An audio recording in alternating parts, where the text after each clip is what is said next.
नमस्कार, आप देख रहे हैं सुदर्शन न्यूज और मैं लावनी विनीत एक बार पुनः आप सभी का स्वागत करती हूं हमारे विशेष साप्ताहिक कार्यक्रम बदलता महाराष्ट्र में। तेजी से विकसित होता महाराष्ट्र एक बार फिर से निवेश का बड़ा केंद्र बनकर उभर रहा है। श्री गणेशोत्सव के अवसर पर मुंबई के सह्याद्री अतिथि गृह में मुख्यमंत्री देवेंद्र फडणवीस जी की मौजूदगी में 17 बड़े सामंजस्य समझौतों यानी एमओयूज पर हस्ताक्षर किए गए।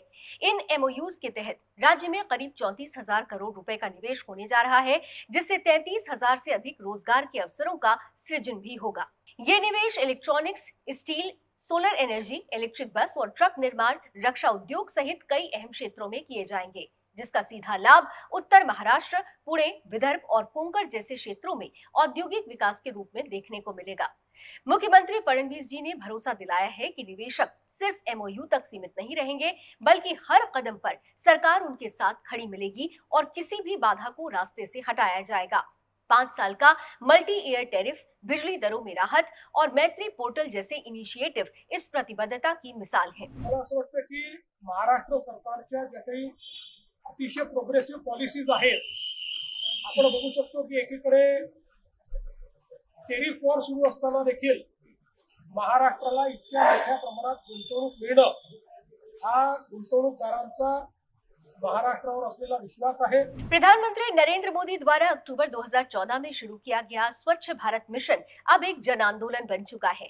इसी कड़ी में महाराष्ट्र सरकार ने भी स्वच्छता ही सेवा को सफलता दिलाने का बीड़ा उठाया है। उप मुख्यमंत्री एकनाथ शिंदे जी ने ये घोषणा की है कि 17 सितंबर से 2 अक्टूबर 2025 तक चलने वाला ये अभियान पूरे राज्य में मजबूती से लागू किया जाएगा।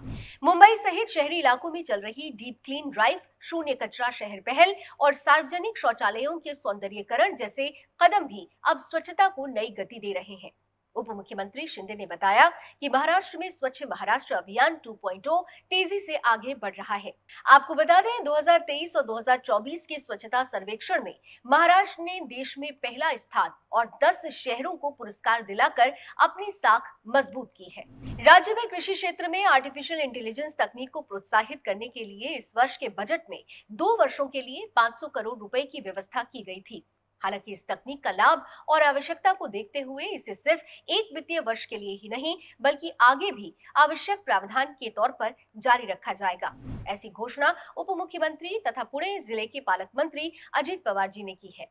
श्री छत्रपति सहकारी शुगर फैक्ट्री भवानी नगर द्वारा श्री छत्रपति मंगल कार्यालय में आयोजित किसान मेले के अंतर्गत गन्ना खेती में कृत्रिम बुद्धिमत्ता यानी एआई तकनीक का उपयोग विषय पर मार्गदर्शन और कृषि प्रदर्शनी के उद्घाटन अवसर पर बोलते हुए उप मुख्यमंत्री पवार ने कहा कि जमीन की घटती उर्वरता, खाद की बढ़ती लागत, पानी की कमी, गन्ने की घटती उत्पादकता, जलवायु परिवर्तन, घटता मुनाफा, इन सब कारणों से किसान और कारखाने संकट में आ गए हैं। एआई तकनीक के इस्तेमाल से गन्ना उत्पादन में 40% तक वृद्धि सिद्ध हुई है। इसलिए खेती को लाभकारी बनाने में एआई तकनीक गेम चेंजर साबित होगी।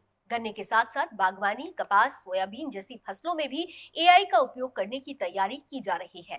महाराष्ट्र सरकार ने एक ऐतिहासिक निर्णय लेते हुए पुणे जिले के वेले तालुका का नाम बदलकर राजगढ़ कर दिया है। ये वही राजगढ़ किला है जो छत्रपति शिवाजी महाराज की पहली राजधानी रहा और मराठा साम्राज्य की वीरता, स्वाभिमान और गौरव का प्रतीक है। लंबे समय से स्थानीय नागरिकों द्वारा इसकी मांग की जा रही थी। 2021 में ग्राम पंचायतों के प्रस्ताव से शुरू हुई ये प्रक्रिया मई 2025 में केंद्र से मंजूरी मिलने पर पूरी हुई।